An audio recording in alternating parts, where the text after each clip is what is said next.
Dear Ate Charo. Hi, happy birthday. Ang wish ko lang sa'yo ay, Ano? Walang masabi?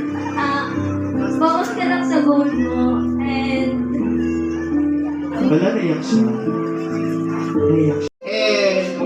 Kahit anong mensahe pwede ibigay para po kay Bea. Lapit ko kayo. happy birthday. Happy 18th birthday, Bea. And salamat sa pag-invite. Kahit na First of all, happy birthday. Even though, like, medyo late na, at least, naka-ano ka ba ng celebration? Another thing, thank you sa pag-invite sa amin for your birthday. At least, we can spend time na since nandito na kami sa Oh my God. happy Wait lang, wala pang apoy. Sindihan mo na. Nawawala yung... Nawala yung apoy. Sorry na.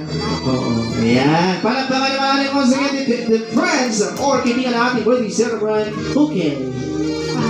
happy 18th birthday, Bea. Wow. Grabe naman ka. Okay na. Dear, Ano mo yung chat ko dyan? dear Tia Betty. So, okay na.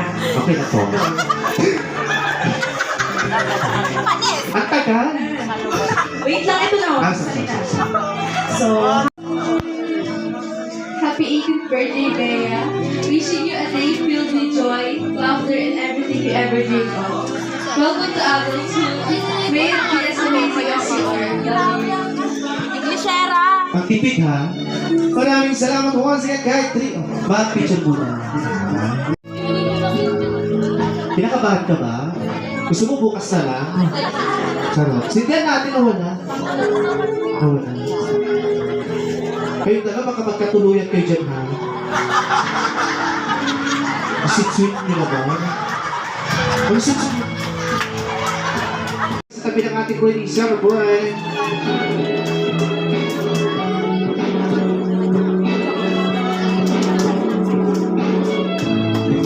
Happy 18th birthday, Bea. Thank you for inviting me, of course, and just want you to know that I am so proud of you. Nenat. Ninat o Nenat? Nenat. Sorry na.